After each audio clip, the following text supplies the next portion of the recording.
நல்லுறவை ஏற்படுத்திக் கொள்ளுங்கள். மத்தேயு 5வது அதிகாரம் 23-24 வசனங்கள் இவ்வாறு கூறுகிறது. நீங்கள் உங்கள் காணிக்கையை பலிபீடத்தில் செலுத்த வரும்போது உங்கள் சகோதரர் சகோதரிகள் எவருக்கும் உங்கள் மேல் ஏதோ மனத்தாங்கள் உண்டன அங்கே நினைவுற்றால் அங்கே பலிபீடத்தின் முன் உங்கள் காணிக்கையை வைத்துவிட்டு போய் முதலில் நல்லுறவு ஏற்படுத்திக் கொள்ளுங்கள். பின்பு வந்து உங்கள் காணிக்கையை செலுத்துங்கள். ஆண்டவராகிய கடவுள் கூறுகின்றார், நீ பகைமையோடு வெறுப்போடு கசப்போடு வந்து ஆண்டவருக்கு செலுத்துகின்ற காணிக்கை ஆண்டவர் விரும்பவில்லை. அநேக கிறிஸ்தவர்கள் சர்ச்சில் வருகின்றார்கள். கோயிலில் வருகின்ற வேளையிலே உள்ளுக்கு கசப்பையும் வெறுப்பையும் வைத்துவிட்டு ஆண்டவருக்கு பலி செலுத்த வருவார்கள். அவர்கள் நற்கண்ணை வாங்குவார்கள். நினைத்துக் கொள்ளுங்கள், உங்களுடைய அந்த தேவ நற்கண்ணை வாங்குகின்ற வேளையிலே கசப்போடு வெறுப்போடு இருக்கின்ற வேளையிலே நீங்க யூதாசுகளாக மாறப்போகின்றீர்கள். எனவே மன்னியுங்கள். ஆண்டவராகிய கடவுள் கூறுகிறார், நீ மன்னிக்கின்ற வேளை மன்னிப்பை பெற்றுக் கொள்வாய், ஆண்டோடைய பிரசனத்தை பெற்றுக் கொள்வாய், ஆண்டோடைய ஆசீர்வாதத்தை நீ பெற்றுக் கொள்வாய். ரோமையர் 12வது அதிகாரம் 9வது வசனம் இவ்வாறு கூறுகிறது. உங்கள் அன்பு கள்ளமற்றதாக இருக்கட்டும், அன்பு கள்ளமற்றதாக இருக்கட்டும் என்று ஆண்டவர் கூறுகின்றார். நம்முடைய அன்பு கள்ளமற்ற அன்பாக இருக்கின்ற வேளையில தான் நம் பிறரை மன்னிக்க முடியும். உங்கள் கூட பிறந்ததுதான் சகோதரங்கள் என்று நினைக்காதீர்கள். உங்கள் பக்கத்து வீட்டில் உள்ளவர்கள் உங்களுடைய சகோதரங்கள், உங்கள் தெருக்களில் உள்ளவர்கள் உங்கள் சகோதரங்கள், இந்துக்கள் முஸ்லிம்கள் எல்லாரும் உன்னுடைய சகோதரர்கள். இந்தியாவில் உள்ள அனைவரும் உன்னுடைய சகோதரங்கள், தமிழ்நாட்டில் உள்ள அனைவரும் உன்னுடைய சகோதரர்கள். எனவே அவர்களை மன்னித்து அவர்களை அன்பு செய்ய வேண்டும். அப்பொழுதுதான் ஆண்டவராகிய கடவுளையும் உன்னால் அன்பு செய்ய முடியும். உங்கள் அன்பு கள்ளமற்றதாக இருக்கட்டும் என்று கூறுகின்றார். ஒரு நாள் அதிகாலையிலே எழுந்திருச்சு முழங்கால் படியிட்டு ஜெபிக்க ஆரம்பித்தேன். ஆனால் என்னால் ஜெபிக்க முடியவில்லை. பரிசுத்த ஆவியினால் நிரம்பி என்னால் ஜெபிக்க முடியவில்லை. என்ன என்று சிந்தித்து பார்த்த வேளையிலே என்னிடம் தடைகள் இருக்கின்றது. கசப்பு, என்னுடைய உள்ளத்திலே கசப்பும் வெறுப்பும் இருந்துச்சு. என்னை பற்றி இல்லாதது பொல்லாதது பேசியவர்களை நினைத்து கசப்பும் வெறுப்பும் என்னிடம் இருந்துச்சு. ஆண்டவரே, உங்க இரத்தத்தால் என்னை கழுவும், உங்க பரிசுத்த இரத்தத்தால் என்னை பரிசுத்தப்படுத்தும் என்று சொன்ன மாத்திரம் ஆண்டவர் என்னை பரிசுத்தப்படுத்தினார். என்னை யாரெல்லாம் இல்லாதது பொல்லாதது சொல்லி காயப்படுத்தினார்களோ அவர்களை மன்னியும் ஆண்டவரே, இரத்தத்தை ஊற்றும் என்று கூறினேன். அந்த நிமிடத்திலே ஆண்டவராகிய கடவுள் என்னுடைய தலையிலிருந்து உச்சத்தலையில் உள்ள கால் வரை இரத்தத்தால கழுகி என்னை தூய்மைப்படுத்தினார். அதன் பின் ஆவியினால் நிரம்பியனால் ஜெபிக்க முடிந்தது. அன்று நான் அந்த என்னை இல்லாதது பொல்லாதது பேசின சகோதரனையும் நான் சந்திக்க நேர்ந்தது. அவர்களோடு ஒரு இது கள்ளம் கபடென்று சந்தோஷமாக மன அமைதியோடு அன்போடு என்னால் பேச முடியும். அன்று மதியானம் நடந்த அந்த ஜெப கூட்டத்திலே மன்னியுங்கள், அப்பொழுது உங்களுடைய ஜெபம் கேட்கப்படும் என்று கூறி நான் பேசின வேளையிலே அந்த கூட்டத்திலே இறை வார்த்தைகளை கேட்டுக்கொண்டிருந்த ஒரு மாமியார் தன்னுடைய மருமகளை மன்னிக்க முடியாது இருந்தார்கள். அவர்கள் அந்த மருமகளை அந்த கூட்டத்திலே தேடி கண்டுபிடித்து அந்த மருமகளிடம் மன்னிப்பு கேட்டார்கள். 2 ஆண்டுகளாக ஒரே முதுகு வலியினால் கஷ்டப்படுகின்றார்கள். மருந்தோ மாத்திரை எதுவுமே அவர்களை குணப்படுத்த முடியவில்லை. இதோ மருமகளை மன்னித்த வேளையிலே ஆண்டவராகிய கடவுள் அந்த மகளை ஆண்டோட பிரசனத்தினால நிரப்பினார். இதோ அவளுடைய முதுகு வலிகள் பறந்து போய் ஆண்டவராகிய கடவுளை இதோ கசையினால் அடித்து ஈட்டியினால் குத்தி துரத்தி அவரை கொலை செய்த எல்லா படை வீரர்களையும் ஆண்டவர் மன்னித்தார். இதோ ஆண்டவராகிய இயேசு உயிர் தெழுந்த போது ஆண்டவர் சீடர்களை தான் தேடி சென்றார். சீடர்களை தேடி சென்றார். இதோ நீ ஜெபிக்கின்ற வேளையிலே, நீ பிறரை மன்னிக்கின்ற வேளையிலே ஆண்டவராகிய கடவுள் உன்னை தேடி வருவார். உன்னை ஆவியினால் நிரப்புவார், உன்னை ஆசீர்வதிப்பார். எனவே மன்னியுங்கள், ஜெபங்கள் கேட்கப்படும். ஜெபிப்போமா? அன்பான ஆண்டவரை, இந்த நாளுக்காக உமக்கு நன்றி செலுத்துகின்றோம். இதை கேட்டுக்கொண்டிருக்கின்ற ஒவ்வொரு பிள்ளைகளை வல்லமையினால நிரப்புங்க, மன்னிக்கின்ற வல்லமையினால நிரப்புங்க ஆண்டவர். ஆண்டவரே, இதை கேட்டுக்கொண்டிருக்கின்ற வேளையிலே பிள்ளைகளிடம் இருக்கின்ற எல்லா வியாதிகளையும் இயேசுவின் நாமத்தினாலே குணமுண்டாக்கட்டும். ஆண்டவரே, உம்மாலாகாத காரியம் ஒன்றுமில்லையப்பா. இதோ மனதில் இருக்கின்ற கசப்புகள், வெறுப்புகள், காயங்கள் எல்லாம் இயேசுவின் ரத்தத்தினாலே பிள்ளைகளுக்கு கழுகப்படட்டும். ஒரு தூய்மையான உள்ளத்தை கொடுங்க ஆண்டவரே. குடும்பத்திற்கு சமாதானத்தை கொடுங்க, சந்தோஷத்தை கொடுங்க ஆண்டவரே. மன அமைதியை கொடுங்க ஆண்டவரே. உங்களுடைய ஆற்றலால் பிள்ளைகளை நிரப்பிய ஜெபிக்கின்றோம். முக்கியமாக மன்னிக்கக்கூடிய வல்லமை கொடுங்க ஆண்டவர். அப்பொழுதுதான் அவர்கள் ஜெபிக்கின்ற ஜெபத்திற்கு சந்தோஷம் கிடைக்கும், சமாதானம் கிடைக்கும், ஆசீர்வாதம் கிடைக்கும். ஆண்டவரே, அப்படி நிச்சய போகிற கிருபைக்கு நமக்கு நன்றி செலுத்துகின்றோம். ஜெபம் கேட்கின்ற பரலோக பிதாவே, ஆமேன், ஆமேன். கணவர் போதைப் பொருளுக்கு அடிமையாக இருப்பதால் அவருடைய நடத்தைகள் மனைவிக்கு பயங்கரமாக காயத்தை கொடுத்திருக்கும், காயமடைந்திருப்பார். ஆனால் ஆண்டவர் கூறுகின்றார், நீ உன்னுடைய கணவருக்காக ஜெபிக்கின்ற வேளையிலே, உன்னுடைய கணவரை மன்னிக்கின்ற வேளையிலே ஆண்டவர் உன்னை ஆசீர்வதிப்பார். நீ உன்னுடைய குழந்தைகளால காயப்பட்டிருக்கலாம், உன்னுடைய நண்பர்களால காயப்பட்டிருக்கலாம். ஆனால் ஆண்டவர் சொல்கின்றார், அவர்களை மன்னித்து அவர்களுக்காக ஜெபிக்கின்ற வேளையிலே ஆண்டவராகிய கடவுள் உன்னை அவருடைய பிரசனத்தினால நிரப்புவார். உன்னுடைய ஜெபம் அப்பொழுது கேட்கப்படும். மன்னியுங்கள், மன்னிக்கிற இதய நமக்கு வேண்டும் என்று ஆண்டவரோடு ஜெபிப்போம். லூக்கா 23வது அதிகாரம் 34வது வசனம் இவ்வாறு கூறுகிறது. இயேசு தந்தையை நோக்கி, இவர்களை மன்னியும், ஏனெனில் தாங்கள் செய்வது என்னவென்று இவர்களுக்கு தெரியவில்லை என்று சொன்னார். இயேசு நமக்காக மன்னிப்பை பெற்று தருகின்றார்.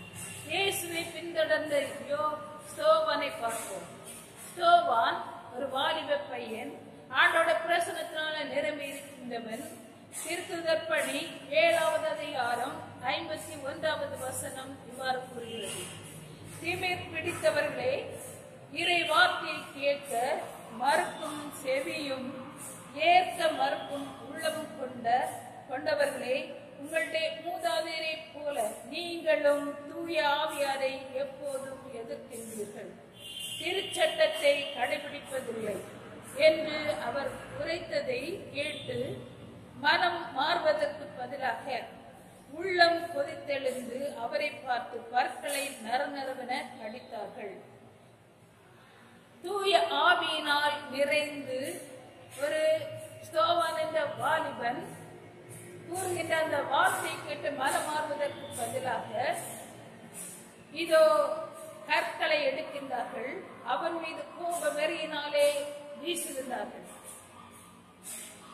கற்களை எரிகின்ற வேளையிலே இவன் ஆண்டவரை பார்க்கின்றான். ஸ்தோவான் மேலே அண்ணாந்து வானத்தை பார்க்கின்றான், கடவுளை பார்க்கின்றான். அங்கே அவனுக்காக அவன் துன்பப்படுகின்ற வேளையிலே வானம் அவனுக்காக திறக்கப்படுகின்றது. அவன் கண்ணாலே பார்க்கின்றான், பிதாவின் வலது பக்கத்தில் இயேசு அமர்ந்திருப்பதை பார்க்கின்றான். அவன் பார்க்கின்ற வேளையிலே அவனுடைய கற்களை தூக்கி போட்டதனால் அவன் உயிருக்கு ஊசலாடி கொண்டிருக்கின்றான். இரத்த வெள்ளமாக இருக்கின்றது. அந்த இறக்க புரிந்த வேளையிலும் முடியாத வேளையிலும் அவன் முழங்காலில் இருந்து பிதாவை பார்த்து கூறுகின்றான், பிதாவே, இவர்களை மன்னியும் என்று. நாம் பிறரை மன்னிக்க வேண்டும். பிறரை மன்னித்தால் தான் உன்னுடைய ஜெபம் கேட்கப்படும். நீ மன்னிக்காவிடில் உன்னுடைய ஜெபத்தை ஆண்டவர் கேட்க மாட்டார். காரணம், ஆண்டவர் கூறுகிறார், மன்னியுங்கள், மன்னிப்பை பெற்றுக் கொள்வீர்கள் என்று. எபேசியர் 4வது அதிகாரம் 32வது வசனம் இவ்வாறு கூறுகின்றது: எல்லாவித கசப்பு, வெறுப்பு, கெட்ட வார்த்தை, கோபம், எரிச்சல் போன்ற எல்லா தீமைகளையும் விட்டு நீங்கிவிடுங்கள். ஒருவருக்கொருவர் நன்மை செய்து பரிவு காட்டுங்கள். கடவுள் உங்களை கிறிஸ்து வழியாக மன்னித்தது போல நீங்களும் ஒருவரை ஒருவர் மன்னியுங்கள். ஆண்டவராகிய கடவுள் கூறுகின்றார், கசப்போடு, வெறுப்போடு, கோபத்தோடு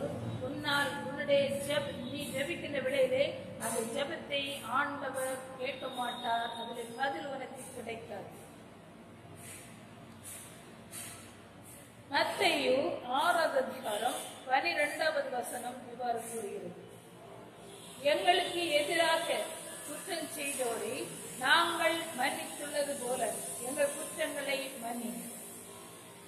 ஆண்டவரிடம் நாம் சொல்கின்றோம், ஆண்டவரே, எங்களுக்கு எதிராக குற்றம் செய்தவர்களை நாங்கள் மன்னிப்பது போல ஆண்டவரே எங்களுடைய குற்றங்களை நீர் மன்னியும் என்று கேட்கின்றோம்.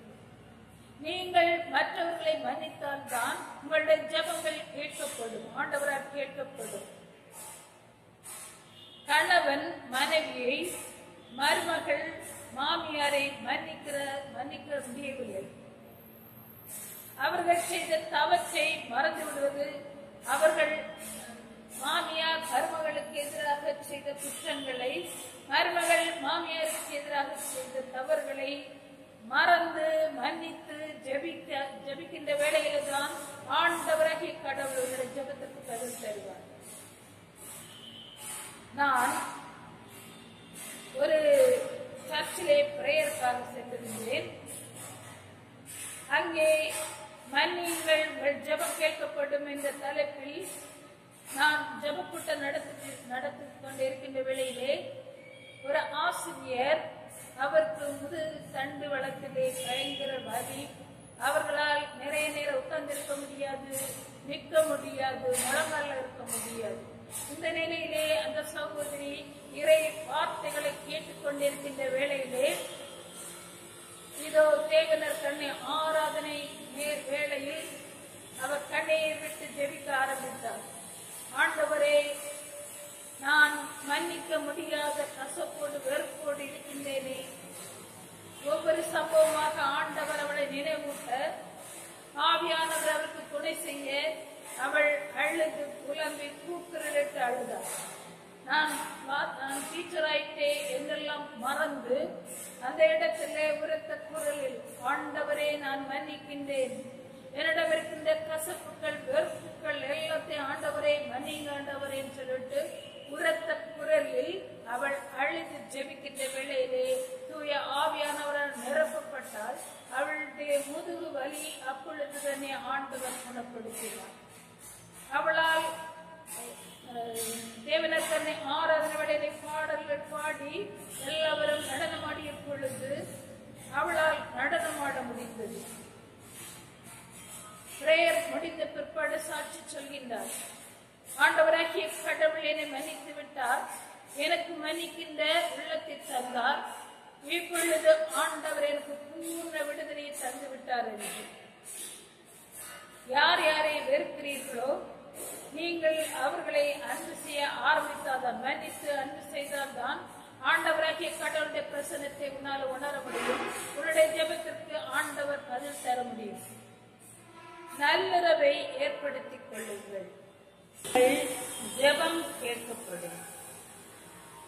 எபேசியர் 4வது அதிகாரம் 32வது வசனம் இவ்வாறு கூறுகின்றது: கடவுள் உங்களை கிறிஸ்து வழியாக மன்னித்தது போல நீங்கள் ஒருவரை ஒருவர் மன்னிக்க வேண்டும்.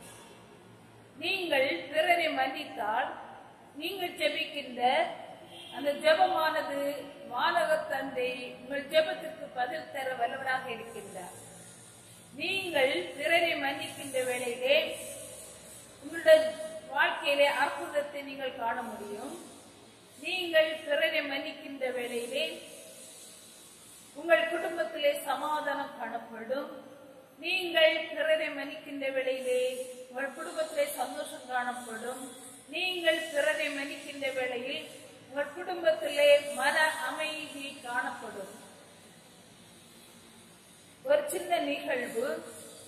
எனக்கு தெரிந்த ஒரு சகோதரி, அவர்கள் உடம்பு முழுவதுமாக பெரிய பெரிய புண், சாதாரண புண் கிடையாது, அதன் ஆழம் அகலம் எல்லாம் பெருசாக எலும்பே தெரியக்கூடிய அளவுல ஒரு பெரிய புண்ணாக இருந்துச்சு. பல வருடங்களாக இருந்துச்சு. அதை அவர்கள் மருத்துவமனையில் கொண்டு சென்றார்கள். மருத்துவர்களாலும் மருந்தாலும் முடியாத காரணத்தினால் அவரை வீட்டுக்கு கொண்டு வந்தார்கள். ஆனால் அந்த சகோதரிக்கு பக்கத்தில் யாருமே நிற்க முடியாத அளவுக்கு துர்நாற்றம் வீசியது. அது மட்டுமல்ல, அந்த புண்ணிலிருந்து புழுவாக வந்தது. எனவே அந்த சகோதரி தானாகவே காயத்துக்கு கட்டு போடுவார். அவளால் தூக்க முடியாது, நடக்க முடியாது, உட்கார்ந்திருக்க முடியாது, வலி. இவ்வாறாக நீண்ட நாளுக்கு பின் அவள் என்னை ஒரு ஜபத்துக்கு கொண்டு போங்கள் என்று சொன்னார்.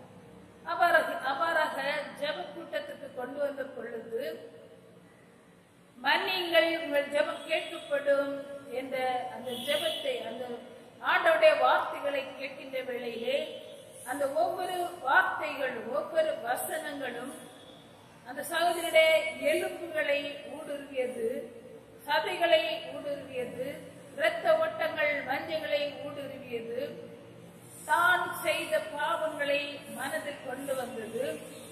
எனவே அவள் பல பேரோடும் மன்னிக்க முடியாத அளவில் இருந்த அந்த சகோதரி இந்த வசனத்தை கேட்ட பொழுது ஓ என்று அழுது, ஆண்டவரை, என்னை காயப்படுத்தியவர்களெல்லாம் மன்னிக்கின்றேன், நான் வெறுக்கின்றவர்களெல்லாம் மன்னிக்கின்றேன், மன்னியும் ஆண்டவரே, என்னை மன்னியும், அவர்களை மன்னியும் என்று அவள் உரத்த குரலில் கண்ணீர் விட்டு மன்னிப்பு கேட்ட வேளையிலே ஆண்டவர் அந்த மகள் மீது பரிசுத்த ஆவியை பொழிந்தார். அவள் கண்களை மூடி ஜெபித்துக் கொண்டிருக்கின்றாள். அவளுடைய ஆடைகள் எல்லாம் சரீரத்திலிருந்து கீழே முறிந்து விழுவது போல ஒரு அனுபவம். அவள் அந்த ஆடைகளை எல்லாம் பிடிக்கின்றாள். பிடித்தாலும் அவள் கண்களை கொஞ்ச நேரம் கழிக்கும் போது அந்த கண்களை திறந்து பார்த்த பொழுது ஆடைகள் எல்லாம் அப்படியே இருக்கின்றது. இவ்வளவு பெரிய ஆழமான புண், புழுவரித்த புண், நாற்றமடித்த புண்ணிலே சதைகள் வளர ஆரம்பித்தது, தோலினால் மூடப்பட்டது. ஆண்டவர் அவளுக்கு பூர்ண விடுதலை கொடுத்தார். ஆண்டவருடைய பிரசனம் கடந்து வந்த பொழுது, ஆவியினால் நிரப்பப்பட்ட பொழுது அவள் விடுதலை பெற்றுக் கொண்டாள். அது மட்டுமல்லாமல் அவளுக்கு நோய்களை குணப்படுத்தக்கூடிய ஆற்றலையும் அவள் பெற்றுக் கொண்டாள். இன்றும் ஆண்டவருக்காக ஓடி ஓடி பணி செய்யக்கூடிய ஒரு மகளாக இருப்பதை நான் காண்கின்றேன். இன்னுமாக காணாமற் போன மகனை பற்றி நாம் பார்க்கின்ற வேளையில் லூக்கா 15வது அதிகாரம் 13வது வசனம் இவ்வாறு கூறுகிறது. அப்பாவிடமிருந்து சொத்தை பகிர்ந்து வாங்கிக் கொண்டு நெடும் பயணம் செய்து விட்டார். அவன் நெடும் பயணம் செய்து விட்டான். இங்கே இயேசுவை விட்டு வெகு தூரத்தில் பேதுரு நடந்து வருகிறான். இவனும் இயேசுவோடு இருந்தவன் தானே என்று கூறிய பொழுது, இயேசுவா? பேதுரு மறுபடியாக, இயேசுவா? அவர் யார்? எனக்கு தெரியவே தெரியாது என்று கூறுகின்றார். ஆனால் ஆண்டவர் இயேசு பாடுகள் படுவதற்கு முன்னாடி பேதுரு நெருக்கமாக இருந்தார். இயேசுவோடு நெருக்கமாக இருந்த வேளையிலே இயேசு சீடர்களை பார்த்து கேட்கின்றார், நான் யார் என்று நீங்கள் சொல்கின்றீர்கள்? அப்பொழுது பேதுரு கூறினார், நீர் மெசியா, உயிருள்ள கடவுளின் மகன் என்று கூறினார். நீயும் ஆண்டவரை விட்டு வெகு தூரத்தில் இருக்கின்ற வேளையிலே, ஜெபிக்காமல் இருக்கின்ற வேளையிலே, ஆண்டவரை ஸ்துதிக்காத வேளையிலே, ஆண்டவரோடு இணையாத வேளையிலே, பைபிள் வாசிக்காத வேளையிலே, ஜெபமாலை சொல்லாத வேளையிலே, நீயும் வெகு தூரத்தில் இருக்கின்ற வேளையிலே கண்டிப்பாக பாவத்தில் விழுவாய். அந்த பாவத்தில் விழுகின்ற வேளையிலே உன்னை அந்த பாவமானது துர்நாற்றத்தை அடிக்க வைக்கும். துர்நாற்றத்தில் நீயும் விழுந்து விடுவாய். சிஜி என்ற ஒரு வாலிபன், அவன் திடீரென்று தன்னுடைய நண்பர்களோடு சேர்ந்து பயங்கரமாக குடிக்க ஆரம்பித்தான். குடிக்க அடிமையாக இருந்த பொழுது அவனுடைய முகத்தில் இருந்த அந்த பிரசன்னமானது இழந்து விட்டான். முகத்தில் இருந்த ஆண்டவருடைய அந்த பிரசன்னத்தை இழந்து விட்டான். சந்தோஷத்தை இழந்து விட்டான். அந்த குடும்பமும் மிகவும் துன்பப்பட்டது. அப்பாவும் அம்மாவுமாக அழ ஆரம்பித்தார்கள். அவர்கள் அழுததோடு மட்டுமல்ல, அவர்கள் ஜெபிக்க ஆரம்பித்தார்கள். எப்படி ஜெபிக்க ஆரம்பித்தார்கள் என்றால், ஆண்டவரே, எங்களுடைய துக்கத்தை சந்தோஷமாக மாற்ற வல்லவரே, இதோ நாங்கள் ஜெபிக்கிறோம் என்று கண்ணீரோடு ஜெபிக்க ஆரம்பித்தார்கள். கதறி கதறி அழுது ஜெபிக்க ஆரம்பித்தார்கள். ஆண்டவரே, எங்க குடும்பத்தில் நாங்கள் செய்த எல்லா பாவங்களையும் மன்னியும் ஆண்டவரே, உங்க இரத்தத்தால் எங்களை கழுகும், உங்க இரத்தத்தால் எங்களை மீண்டுமாக பரிசுத்தப்படுத்தும் என்று சொல்லி ஜெபிக்க ஆரம்பித்த வேளையிலே ஆண்டவர் அவருடைய ஜெபத்தை தூபம் போல ஏற்றுக்கொண்டார். அந்த ஜெபத்திற்கு ஆண்டவராகிய கடவுள் பதில் கொடுத்தார். ஆண்டவர் பதில் தரக்கூடிய கடவுளாக இருக்கின்றார். இதோ அந்த சிஜி என்ற மகன், அவர்கள் நீண்ட நாள் ஜெபத்துக்கு பின்னாடி அவர் அப்பா அம்மா காலில் விழுந்து, என்னை மன்னியுங்கள், நான் இனிமேல் இந்த போதைப் பொருளுக்கு அடிமையாக மாட்டேன் என்று சொல்லி அவன் அந்த போதைப் பொருளிலிருந்து முற்றிலுமாக மாற்றம் அடைந்தான். ஜெபிக்க, குடும்பமாக ஜெபிக்க ஆரம்பித்தார்கள். இந்த காணாமற் போன மகன் பாவத்தை விட்டு விலகி அப்பா வீட்டில் திரும்பி வந்தபோது லூக்கா 15வது அதிகாரம் 22வது வசனம் இவ்வாறு கூறுகிறது. அவன் நெடுதூர பயணம் சென்றான். இப்பொழுது பாவத்தை விட்டு விலகி அப்பா பக்கத்தில் நெருக்கமாக வந்த வேளையிலே, அப்பா பக்கத்தில் வந்த பொழுது அப்பா அவனை கெட்டி அரவணைத்து முத்தம் செய்தார். நீயும் பாவத்தை விட்டு வருகின்ற வேளையிலே, விலகி ஓடுகின்ற வேளையிலே அப்பா உன்னை கெட்டி அரவணைத்து முத்தம் தருவார். அந்த அன்பை உனக்கு ருசித்து பார்க்க முடியும். அவ்வாறு ஆண்டவர் உன்னை கெட்டி பிடித்து அரவணைக்கின்ற வேளையிலே ஆண்டோட பிரசனத்தினால் நீ நிரப்பப்படுவாய். அப்பொழுது ஆண்டவர் உன்னுடைய கைக்கு மோதிரத்தை அணிவிப்பார். இந்த மோதிரம் என்பது அதிகாரம். ஆயர்கள் மோதிரம் அணிந்திருப்பார்கள், அரசர்கள் மோதிரம் வைத்திருப்பார்கள். அரசர்களுடைய மோதிரத்தை கொண்டு முத்திரையிடுகின்ற வேளையிலே அது மிகவும் உயர்ந்த மதிப்புக்குரியதாக மாறுகின்றது. தானியேல் ஆகமத்திலே பார்க்கின்றோம், தானியேலை சிங்கக்குழியில் அடைத்துவிட்டு மோதிரத்தால் முத்திரையிடுகின்றார்கள். முத்திரையிட்டால் யாருக்குமே எதுவுமே செய்ய முடியாது. ஆண்டவர் உன்னை, ஆண்டவருடைய அதிகாரத்தை தள்ளி உன்னை உயர்த்துவார். நீ பிறரை மன்னித்து மனமாறி வருகின்ற வேளையிலே, ஆண்டவரோடு நெருங்கி இருக்கின்ற வேளையிலே ஆண்டவர் உனக்கு காலடிகளை தருவார். மிதியடிகளை தருகின்ற வேளையிலே அது சாதாரண மிதியடிகள் கிடையாது. அது அழிந்து போகின்ற மிதியடிகள் கிடையாது.